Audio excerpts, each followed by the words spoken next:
Hello everyone, I am Dr. Harish Sani. I am a consultant nephrologist and kidney transplant physician at Fortis Hospital, Shalimar बाग। आज हम चर्चा करेंगे regarding kidney failure. क्या इसके कारण होते हैं, क्या इसके लक्षण होते हैं और कैसे हम किडनी फेलियर से बच सकते हैं। सही टॉपिक हमारे लिए बहुत इम्पोर्टेंट है। तो सबसे पहले बताइए सर, किडनी फंक्शंस क्या होते हैं? ये ज़्यादातर क्वेश्चन लोग पूछते हैं हमारे शरीर में किडनी का क्या फंक्शन होता है। यूजुअली हमारे शरीर में दो किडनीज होती हैं हमारे पेट के निचले हिस्से में। किडनी मुख्य तौर पे एक फिल्टर का काम करती है, एक छन्नी का काम करती है जो हमारे शरीर से कचरा, इसका मतलब है यूरिया क्रिएटिनिन, निकालती है। अदर फंक्शन किडनी हमारे शरीर में एक हार्मोन रिलीज करती है जिसका नाम होता है इरिथ्रोपोएटिन। ये हार्मोन हमारे हड्डी में जाता है और हमारे खून को बढ़ाता है। Other function kidney also release some other hormone, जैसे कि विटामिन डी। विटामिन डी बनाने में किडनी हेल्प करती है और विटामिन डी हमारे हड्डियों को मजबूत करता है। इसके अलावा किडनी कुछ एंजाइम रिलीज करती है कुछ, जिसका नाम है रेनिन। रेनिन की वजह से अगर किडनी का फंक्शन खराब होता है तो रेनिन की वजह से हमारे शरीर में हाइपरटेंशन डेवलप होता है और पानी का जो लेवल होता है बढ़ जाता है, जिससे हमारे को बीपी की समस्या आ सकती है। किडनी फंक्शन जब खराब हो जाता है या किडनी फेलियर होते हैं तो इसका सिम्टम्स क्या होते हैं? कैसे पता लगे कि किडनी हम खराब हो रही है? ज़्यादातर केसेस में किडनी का जब फंक्शन खराब होता है, किडनी की बीमारी होती है, they act as a silent killer. इसका मतलब ये हुआ कि शुरुआती स्टेज में किडनी कोई लक्षण नहीं होते या ना के बराबर होते हैं। जब पेशेंट किसी और कारणवश में अपनी रिपोर्ट दिखाने के लिए जाते हैं डॉक्टर के पास में किसी और बीमारी के लिए, उनकी इन्वेस्टिगेशन में मालूम पड़ता है कि उनकी किडनी डैमेज है, यूरिया क्रिएटिनिन बढ़ा हुआ है। उस स्टेज में किडनी में कोई हल्की सी रुकावट या किसी और चीज़ की वजह से क्रिएटिनिन बढ़ सकता है। लेकिन इस स्टेज में किडनी में कोई हमारे शरीर में कोई लक्षण नहीं होते। जैसे जैसे हमारी किडनी खराब होती है, जैसे किडनी एडवांस स्टेज में जाती है, हमारे शरीर में लक्षण स्टार्ट हो जाते हैं, जिसमें जो मुख्य तौर पे जो लक्षण होते हैं, सूजन आना। सूजन ज़्यादातर केसेस में आँखों के नीचे आती है, आँखों के आसपास आती हैं। पैरों में सूजन आना, पूरे शरीर में सूजन आना, भूख में कमी लगना, हीमोग्लोबिन कम हो जाना, थकावट होना या किसी भी कारणवश हमारे बीपी बढ़ जाना। अदर जो सिम्पटम किडनी के होते हैं हमारे, पेशाब में कमी आना, पेशाब की मात्रा का कम हो जाना या फिर पेशाब की मात्रा ज़्यादा भी हो जाना, पेशाब का रंग चेंज हो जाना, लाल रंग का पेशाब आना या पेशाब में झाग आना। अ, कुछ अलग से सिम्पटम हमारे शरीर में, जैसे कि किसी बीपी का बढ़ जाना। कभी-कभी हम डॉक्टर के पास जाते हैं, हमारे को सब टेस्ट करते हैं, हमारे मालूम पड़ता है कि हमारा बीपी बढ़ा हुआ है। लेकिन जब हम और टेस्ट कराते हैं तो हमारे मालूम पड़ता है कि हमारी किडनी भी डैमेज है। तो unexplained BP rise is also one of the symptom of damage kidney also. Sir, causes of kidney failure क्या होते हैं? किन की वजह से, किन कॉजेस से किडनी खराब हो जाती है? That's very good question. ज़्यादातर लोग पूछते हैं हमारी किडनी क्यों खराब हुई। ऐसा देखा गया है कि all over the world including India, diabetes and hypertension they are the most two common causes of kidney failure.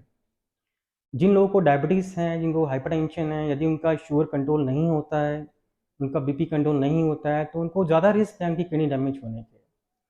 Other most important, over the counter excess use of painkillers. अक्सर देखा गया है कि ओल्ड एज पेशेंट में लोग pain killer का इस्तेमाल ज़्यादा करते हैं। जिनको गठिया होती हैं, जॉइंट पेन्स होते हैं, वो बिना किसी डॉक्टर की परामर्श से पेन किलर इस्तेमाल करते हैं। तो उनमें भी देखा गया है कि किडनी की समस्या होने के चांस बढ़ जाते हैं। अगर किसी को पथरी होना या फिर किसी को आनुवंशिक रोग, जैसे कि पॉलीसिस्टिक किडनी डिजीज, जिसमें किडनी में सिस्ट बन जाते हैं, या फिर हमारी किडनी का जो फ़िल्टर वो चॉक हो जाता है, उसमें स्वेलिंग, सूजन आ जाती है, जिसकी वजह से किडनी भी खराब हो सकती है। तो यही मोटे-मोटे जो कारण हैं किडनी खराब होने के। Sir, types of kidney failures क्या होते हैं? यूजुअली 2 प्रकार के किडनी फेलियर होते हैं। एक होता है कि एक्यूट किडनी फेलियर, जिसके अंदर जो हमारी किडनी होती है वो टेम्परेरी तौर पे काम करना बंद कर देती है। दूसरा होता है कि क्रॉनिक किडनी फेलियर, जिसके अंदर कि परमानेंटली हमारी किडनी काम करना बंद कर देती है। दोनों के अपने-अपने कारण होते हैं। यूजुअली जो एक्यूट किडनी फेलियर होता है वो कुछ दिनों के अंदर ही रिकवर हो जाता है और कुछ दिनों के अंदर पेशेंट में और may not require dialysis support. लेकिन कुछ कंडीशन में देखा गया है, कुछ पेशेंट में देखा गया है कि जो एक्यूट किडनी फेलियर है, वो क्रॉनिक किडनी फेलियर में भी चेंज हो सकता है अगर सही से उपचार ना किया जाए तो। सर इन केसेस में क्या ट्रीटमेंट ऑप्शंस अवेलेबल हैं पेशेंट्स के लिए? यस। सो अक्सर पेशेंट पूछते हैं, अगर हमारी किडनी खराब हो जाए तो हम हमारा क्या इसका उपचार है, हम कैसे उसको आगे बढ़ सकते हैं, हम कैसे उसका इलाज करा सकते हैं। यूजुअली अगर एक्यूट किडनी फेलियर होता है तो वो रिकवर हो जाता है, जिसमें कि हमें कुछ सेशन डायलिसिस की नौबत आ सकती है, और नहीं तो पेशेंट ज़्यादातर दवाइयों के सहारे अपने आप रिकवर कर जाते हैं। लेकिन वो पेशेंट जिनकी क्रॉनिक किडनी फेलियर है, जिनकी किडनी हमेशा के लिए खराब हो गई है, उनके लिए बेस्ट ट्रीटमेंट है किडनी ट्रांसप्लांटेशन। सेकंड ऑप्शन है डायलिसिस। ये डायलिसिस दो प्रकार का होता है, एक होता है खून का डायलिसिस, एक होता है पानी का डायलिसिस। खून के डायलिसिस में मरीज का खून निकाला जाता है, एक मशीन द्वारा फिल्टर किया जाता है और वापस से वो शरीर में पहुंचाया जाता है। सेकंड होता है कि पेरिटोनियल डायलिसिस, जिसमें कि पेट के अंदर एक पाइप डाला जाता है और उस पाइप के द्वारा पानी 4 से 6 घंटे के लिए छोड़ा जाता है, और पेट की सफाई के बाद वो पानी निकाला जाता है। ऐसा दिन में 3 या 4 बार करना पड़ता है। हीमोडायलिसिस एंड पेरिटोनियल डायलिसिस दोनों के अपने लाभ और नुकसान भी होते हैं। सर किडनी डिजीज को हम किस तरह से प्रिवेंट कर सकते हैं? That's a very good question. As we know, prevention is better than cure. So just control your diabetes and hypertension. जिन लोगों को डायबिटीज है, हाइपरटेंशन है, अपना शुगर कंट्रोल रखें, बीपी की दवाई टाइम पर खाएं, अपना शुगर जो भी अपने डॉक्टर ने आपको दवाइयाँ दी हैं शुगर की, बीपी की, उसको टाइम पे ले, अपना बीपी और शुगर टाइम पे चेक करवाएं। नमक कम खाएं। अक्सर लोग पूछते हैं कि नमक कितना खाना चाहिए। एक अडल्ट इंसान जो है अपने दिन भर में 5 ग्राम सॉल्ट ले सकता है, which is equivalent to 2 gram of sodium, and that is equivalent to 1 teaspoon of common salt. तो नमक कम खाएं, इससे हमारे शरीर में पानी की मात्रा कम इकट्ठी होगी और बीपी की संभावना के चांसेस कम होते हैं। Other, stop alcohol, smoking, just eat healthy foods and regular exercise.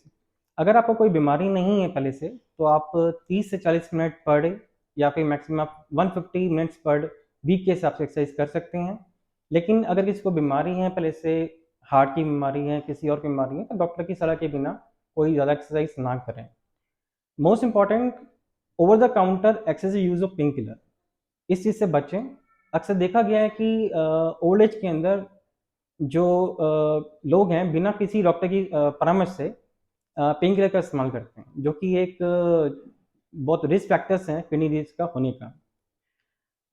Other factor कि अगर आपको पहले से डायबिटीज़ है, आपको हाइपरटेंशन है या कोई बीमारी है, आप अपना रेगुलर किडनी का फंक्शन टेस्ट कराएं। 3 से 6 महीने में अपना किडनी का फंक्शन टेस्ट कराएं और डॉक्टर की सलाह के बिना कोई दवाइयाँ ना इस्तेमाल करें, अगर आपको पहले से किडनी की डैमेज हो चुका है तो। सर आपसे अगर कांटेक्ट करना चाहें तो हम किस तरह से कर सकते हैं? या I am just doing I am as a consultant nephrology in the Fortis hospital. आप मेरे नंबर पे कांटेक्ट कर सकते हैं, या मुझे आप नेफ्रोलॉजी ओपीडी में आके मिल सकते हैं, फोर्टिस हॉस्पिटल शालीमार बाग के अंदर। इन सब महत्वपूर्ण जानकारी देने के लिए आपका बहुत बहुत धन्यवाद। Thank thank you. यू।